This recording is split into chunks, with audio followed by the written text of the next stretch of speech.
Poetic chat and chew. Come on and make new friends. We're fun never ends. At the Poetic chat and chew, we want to see you shine. At the Poetic chat and chew, we're gonna have a good time. At the Poetic chat and chew. Hi, welcome to the Poetic Chat and Chew, the show where you are the star. Today, our special guest is Miss Aisha Saran, author, actress, writer. You do dance, right? No, I don't dance. Okay, that's one thing you don't do. All right. And something else special. She is my birth twin. Yes, we are 409. Oh, yeah. Okay, and Aries to the hilt. Now, Miss Saran, like I said, she's an actress. So how are you today? I am very good. Thank you for asking. Yes. What is your latest project? So it's funny you say that. I recently, just yesterday, woke up to an email of being offered a role in the production. So a web series episode type of thing, like for series. That's all I'll say. Can't say too much, but for a series. And also, I am in a play right now. The play will come out in March. So we're on hiatus from rehearsals right now. But that will be, I believe, March 22nd is the day. Mm-hmm. So I'm also in that. And I'll audition when I can, And also I am in another show called The Undertaker, but we're also like on hiatus right now from filming. So that's also a series coming out of Philadelphia as well. Okay. I also heard that you have done a TV series. Yes, I have. Yeah, I've done a couple in the past. Yeah. So, and also I'm a teacher. So that's part of the reason why I'm not able to act full time, at least not yet. That's the goal for the future. But I am Monday through Friday with my kiddos that are very animated themselves. So that's a show in itself. Okay. Do you think you'll build a series around your students? I do. I mean, there's Abbott at Elementary already, but... Yeah, but honestly, if I were to do a show, it would probably be a little darker, honestly, because the teacher world, as you know, because you're a former educator as well, we have that in common as well. Yes. And we are both very unorthodox with how we approach education. We do. So, telling that story. And what's sad is it's really not even the kids, it's the other adults, it's the staff. Yes. So that will be a big part of the show. But I have a certain idea with that. Yeah, I can see it. Because people need to know what really is going on. I had considered doing something like that, like you said, the darker side, but then it would put the other people in a bad light. Yeah, because it would show that the educators that these students are depending on, they're too scared to actually show a real concern for the students. And that's probably why Abbott Elementary is so popular, because a lot of times things that are kind of dark you can put under the light of comedy.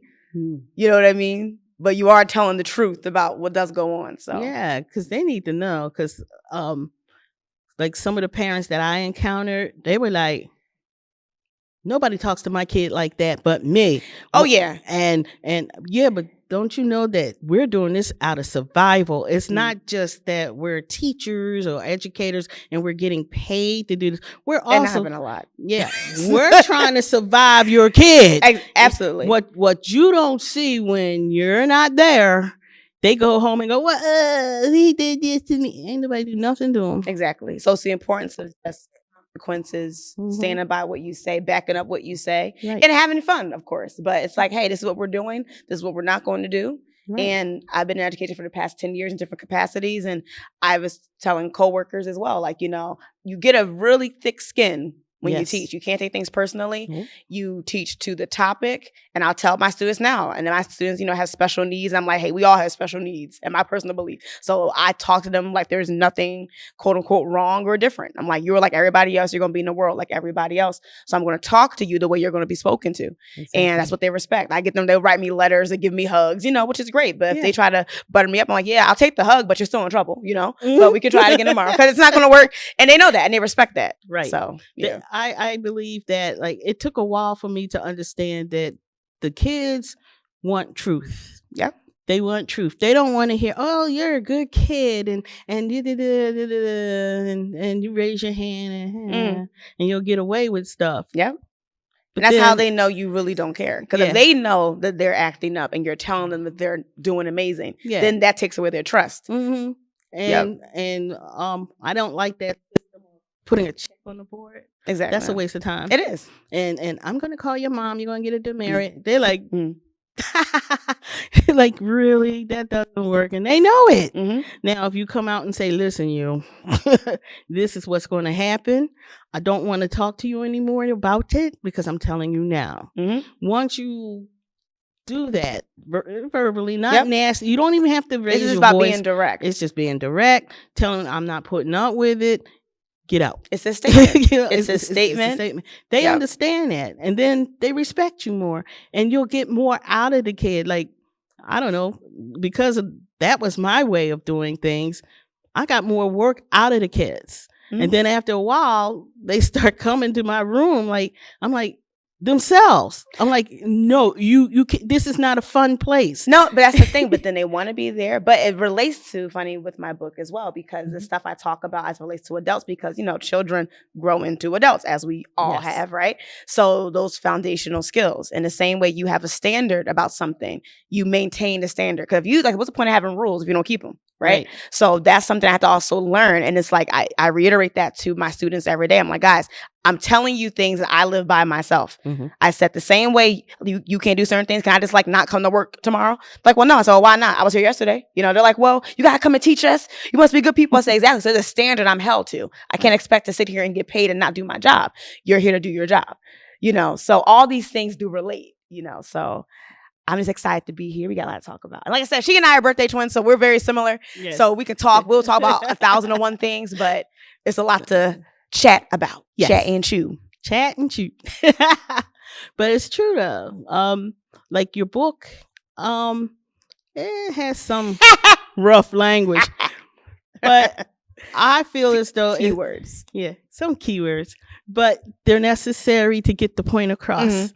I mean, it's not meant to hurt anybody's feelings. It's not meant to it's just straightforward. Straight to the point. It's just straight to the point. Listen. And the way I write, that's what we be clear about this. The way I write in the book and talk to my friends, I talk that way to myself, not necessarily verbally, right? But or at least now people are watching me. But I'm that direct with myself. And I think that's why I can be that way with other people. You know what I mean? I think people also see that's authentic about me. Because I feel like, I always tell my students that's the same thing. I'm like, take back what you dish out to people. If you can't take it, don't dish it. Right. So I say, keep that same energy, right? But it's like, I do believe in thinking before you speak. But once again, there's a reason why. And I'll tell them, like, it may sound a certain way, but I'm saying it because I care, not because I don't. So that is the tone in the book. And there's maybe 5 or 6 words that are grown up words, but there's a reason. It's not all through the book. Just a little sprinkling. For emphasis, yeah. It's just a sprinkling. But still, it gets the message across. It's like, hey, world, listen. I'm not going to try to sugarcoat things. I'm going to tell you the truth. And that's exactly what the book does. It tells the truth about a thing. Maybe some people don't really know. Like I said, some people, well, I kind of live this kind of life. I don't know. I didn't live well or whatever. They need a wake-up call. Yes, because the world's going to do that. And that's why I think why I wrote the way I did. It's like, I think you're actually called. Like I said, we all have the right to our opinion. And I used to also debate when I was in college and things like that. So even though people think debate means you just argue. No, you're supposed to talk to a topic, take the affirmative or the negative. And the thing about debating is that there's similar, obviously, to laws, like the training wheels of being a lawyer, right? You may debate something you don't even agree with. But you have to be so well versed in it that you can argue it, right? So when I talk to my students, I'm like, we all have the right to our opinion. So people can look in my face like, I don't agree with none of that. I'm not going to take it personally. Like, you have the right to your opinion, but I have the right to mine as well. And a lot of things I have opinion about have proven to work. So I'm going to share that, and then you take it or leave it. Right. But that's part of it as well. I'm part of growing and learning. I don't have to necessarily shame someone else for how they feel or how they believe, but I'm not going to accept somebody disrespecting me either. Right. So I just think about just being, being fair. It's great. The book is great. I would. My only thing is what age? So what's funny?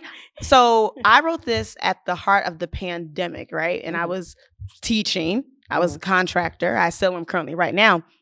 And even between the pandemic, at one point, I was a full-time employee. I then resigned after 2 years because I still wanted more time to act. And when you're teaching, like I said, I'm teaching, case managing, I do special education. So you're a teacher, you're a case manager, you're an advisor. You know, I'm working with the speech therapist, the school psychologist, the, who did I miss? The occupational therapist. There's a lot happening. And these are super long. You're going towards maybe sometimes 40 pages. I'm not going to sit here and say sometimes it's repetitive. Yeah. It's just written in the different, like the questions or whatever they're trying to research. It's repetitive. Yeah.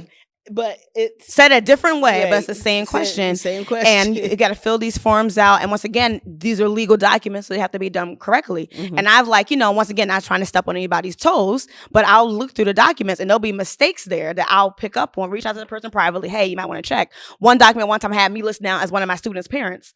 I'm like, so I'm not their mother, right? We got to fix that. So it's like a lot. And then while doing that, simultaneously auditioning, writing, doing different things, that kind of stuff. So back to, I'm sorry, with the book is that I started writing that during the pandemic when I was initially told, we're going to be off of school for 2 weeks. This is right when it first hit. Okay, fine, 2 weeks.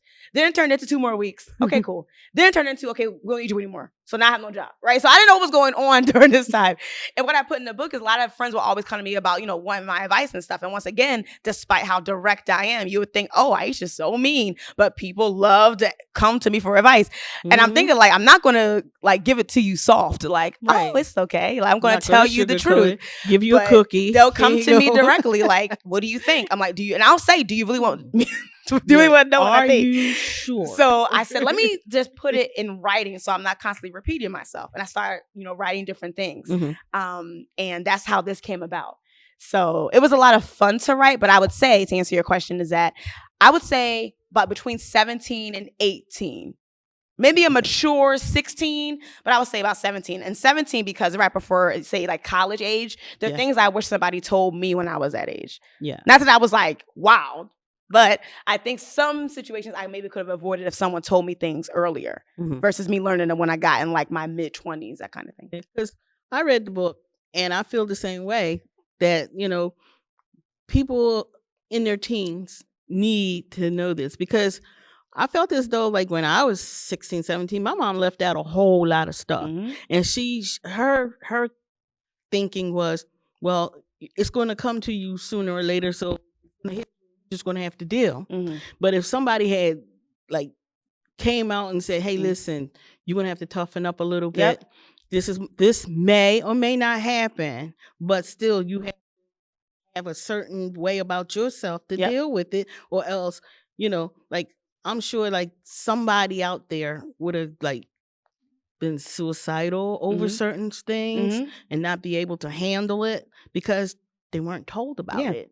And I had a couple of friends that did. They were like, well, I don't know. Nobody told me about this and I don't belong here. Exactly. And I think that's cruel. And And of course, my friends' parents were like, oh, well, I don't understand. No, you didn't tell them. You didn't warn them. You didn't give them any advice of what to expect of this life, of adult life that's coming toward them. Which we are adults way longer than children. And that's people don't understand, like Michelle Obama, right, regardless of people's political affiliation, pardon me, because I even showed, mind you, my special needs students. Like I talked to them the way you and I are talking right now, right? I showed them this clip when she was being interviewed by Tina Knowles Lawson, Beyonce's mother, Kelly Rowland, Angie Martinez, a few other women, and talking about, well, don't you want your children to be your friend? And she was like, no. She was like, when you're worried about your child being your friend, you're worried about your child liking you. And there's so many things about parenting that have nothing to do with your children liking you.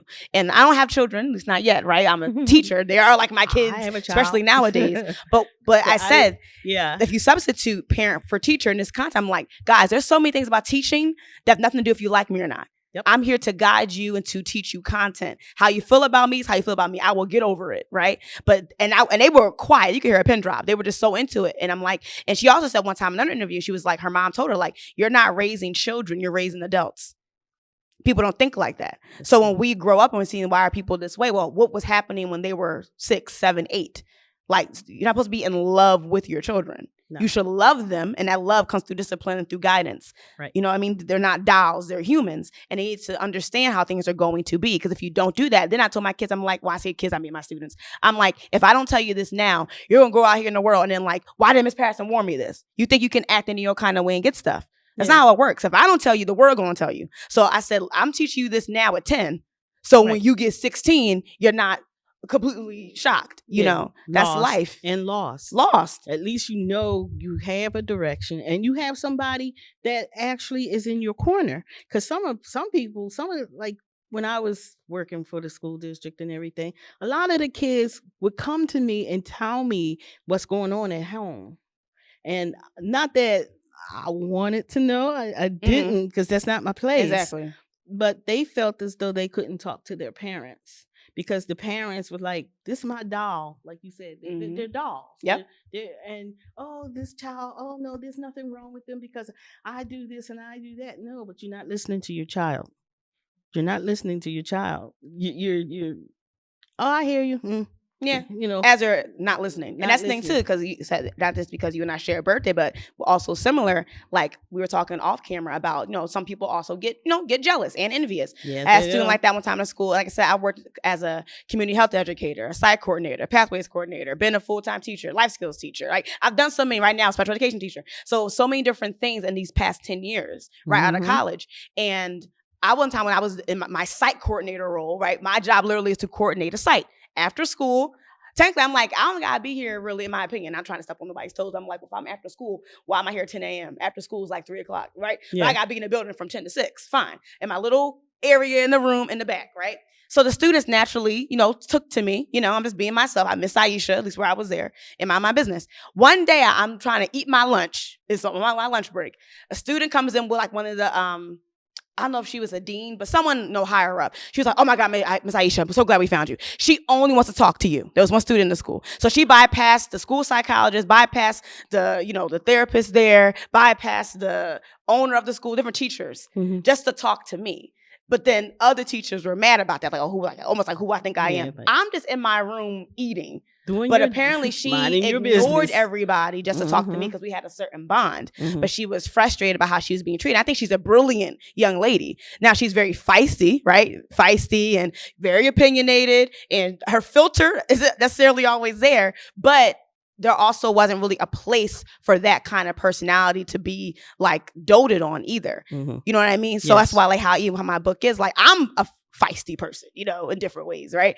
I also kind of know how to, I can code switch when I need to. Right. But also I'm like, if you feel some kind of way, I will actually let someone express themselves openly first before I say anything. Right. Get it out. But if you keep having someone that you keep trying to shut up all the time, it's going to erupt.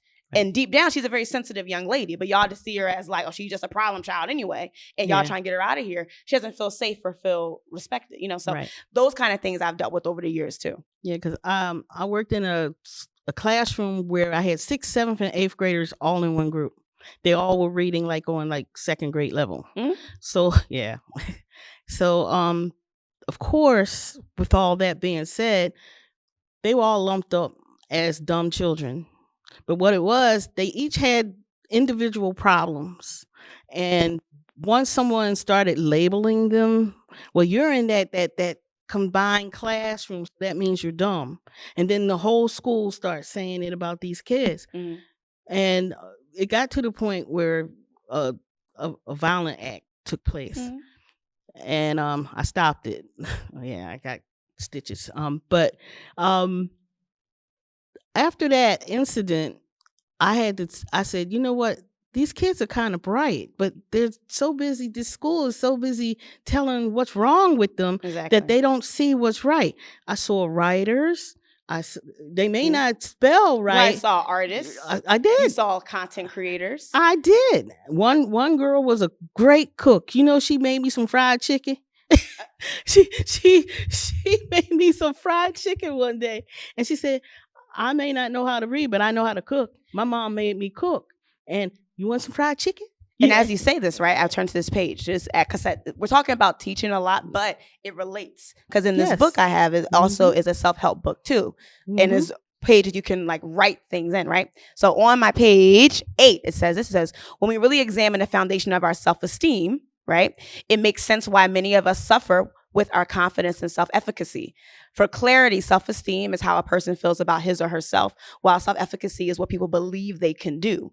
Right. So I said the two go hand in hand and are necessary to achieve any level of success. So once again, everything we're talking about, if you're having children, you're placing somewhere, telling them what they can't do, then you wonder why they act the way they act. That may be the next neurosurgeon, but you told her she was dumb. Or, you know, like I said, and also like not saying that I don't believe that any of my male students can be athletes, because a few of them, one in particular, I really think you probably could do it. You know what I mean? But I also want them to know, like, if you don't make the NFL or NBA, there are other things. You could be an engineer. You can be an inventor. I know a black man who was an inventor. He said as a kid, he wanted to be like Steve Urkel. He literally has board games he's invented. I mean, he's crazy with what he has done. And I want to actually bring him to the school if I can talk to specifically my students. Come like, no, because a lot of times my students get it ignored, or like they're seen, like not directly to their face, but why are my students not included in things other students do? So I make our class fun. That's exactly what happened to this group. They weren't allowed to go to any assemblies, go on any trips.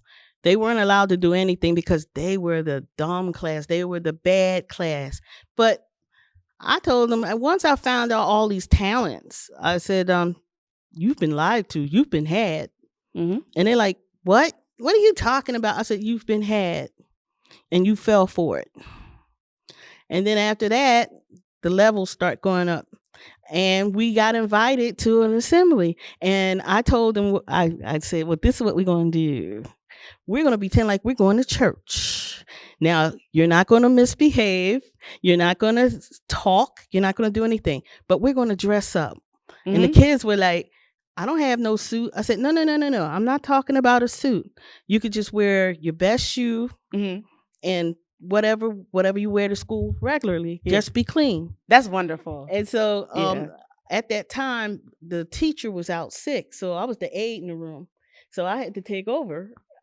I didn't have no credentials at the time, but it was an emergency. So I said, well, this is what we're going to do. We're going to prove that this is the best class in this school. And how are we going to do that? I'm going to dress up. The aide that came in the room, he was there. We're going to go like we're walking in church. The gentleman will hold the ladies' hands. And we walked into the auditorium, and we all walked in all quiet. The gentleman seated the ladies, and then they sat down. And they're like, what room is that? That is not that. No. I'm like, yeah, they can do it. And then after that, one of the oldest kids was like, well, I really want a job. I'm 14. Where can I go for a job? I said, well, you're a little underage, but there are programs in the rec centers that have programs for you to work. You're not going to get, it's not like you're going to be the president, but it's a job. It'll help you. And she went for it. And she was so happy, and she graduated. And it gives them that sense of pride, and that's what we all need to be able to do. That's what we all should do. That's what most teachers are supposed to do too. But then there was this trap that this certain teachers do. They know how to trigger the kids to be bad. The moment that they're quiet doing something, what are you doing? Exactly. That's the trigger. And I had to teach them, don't say nothing. Yeah, and all the things that, let's say from the book, and just me as an actress as well, I always view acting not just like just you doing content or just you memorizing lines. You have to be someone who observes human nature, right? And I even said, like, I'll show you probably off camera. Like, even I show slides every day when I'm teaching. I have a ninja slide, right? And I say I'm moving in silence. I'm gonna address you one time as a warning. I won't tell you again. Doesn't mean I don't see it. So I tell them that. So I know their personalities well enough. They know what my expectations are, and it's like, this is what we're going to do. So yeah. Everybody, I believe, is teachable. We have to know people and respect people enough to give them, what they deserve. And also, like, I believe everyone's worth having their own dignity. You know what I mean? Yes. And that plays a role in how you move. Yep. That's how I got by, and got a lot of enemies too, just because of that. Because like, what makes you the authority? I said, because I'm trying to survive here. Funny you say that. Let me see. Because my one chapter, I'm not going to say. I will admit one of the grown up words, but the chapter be a bee. You know that chapter. And I quoted the one and only Diana Ross. I only gotta look at it. I know it by heart. I'm gonna say it. So it goes. And I have all different sides of me, just like everybody else. Sometimes I'm really uptight and rude and nervous. And sometimes I'm sweet and wonderful and loving and everybody loves me. And sometimes they hate me, right? And that is what it is to be a person who knows who you are. Mm-hmm. Some people are going to love you. They're going to hate you. They may be indifferent. And you have to be able to know and love yourself enough that it doesn't bother you. Right. And people respect that, whether they like it or not. Yes, they do. And just, hello, go with it. And go with a smile. Mm-hmm. And if it hurts you, don't let no one see it. Because that's how I feel. It's like, okay, so you hate me. Yeah, you hurt me right now, but tomorrow I ain't going to worry about you. So I'm an out of sight, out of mind kind of person anyway. If I really don't see it like... Now, if you hit me, that's different. But there's so many things that... And my one girlfriend, she told her 4 minutes. Her nephews recently, and they're little guys. One in particular, because he's more sensitive. Okay. And she said to him that, he was crying about his brother was teasing him. Little brothers tease. She was like, you know how long you going to live? And a lot of people are going to be laughing at you. Mm-hmm. And I mean, and I'm grown, but that helped me too. It's like, that's the truth. Like I even told my students, there's going to be a lot of times in life you're going to be unhappy. You got to learn how to sit in that. Yep. So, but that's what it is. Got to be a duck with the water coming off the back. Or as I call it, wrecking. You wreck their nerves. That's why they hate you, because you don't wreck their nerves some way, somehow. Something about you they don't like, and they can't stand it. Just smile, go, made you look, Now, do you know my favorite chapter that I wrote? Which one? The one. It was chapter 3. Well, we're going to have to cut this short. I'm sorry. We have 3 minutes or less. So we're going to cut this short for now, and we'll come back in a few minutes. Okie dokie. Okay. We'll have a break. Wow. This has been really special. And what is your favorite chapter of the book, The Saran Strategy? Thank you. Well, I would say chapter 3. Called The Power of the P's, Your Value as a Woman. I love writing that chapter. Talks about standards and just making sure you know your worth. So my book right here, The Saran Strategy, The Black Girl's Guide to Healing, Building, and Branding, can be found on Amazon.com. Also, I'm very accessible via Facebook at just Aisha Saran, Aisha space Saran, like Saran wrap, but pronounced Saran. For my second middle name. And also I'm on Instagram as Miss MISS_Saran9 all together. Okay. Well, I think that wraps up everything. Yes. Will you come back another time? Of course. We got more to talk about. and I will allot more time than just a half hour. I will definitely do that. Well, thank you for watching the Poetic Chat and Chew and hanging with our special guest, Miss Aisha Saran of the Saran Strategy. Well, thanks, folks. And as always, love, peace, and come on back next time.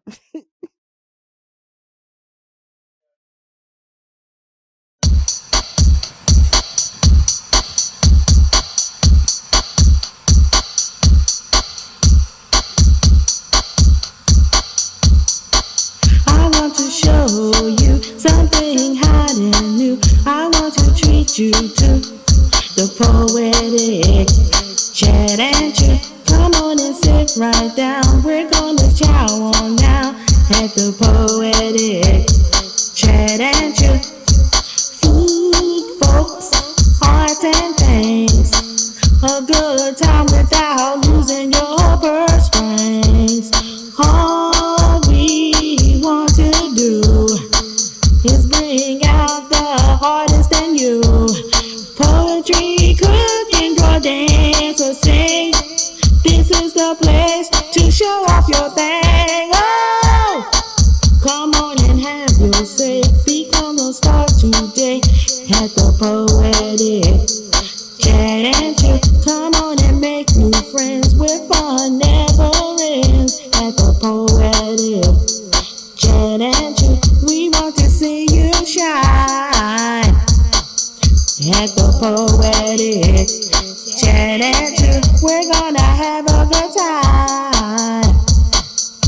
at the Poetic Chat and Chew. Hope to see you there.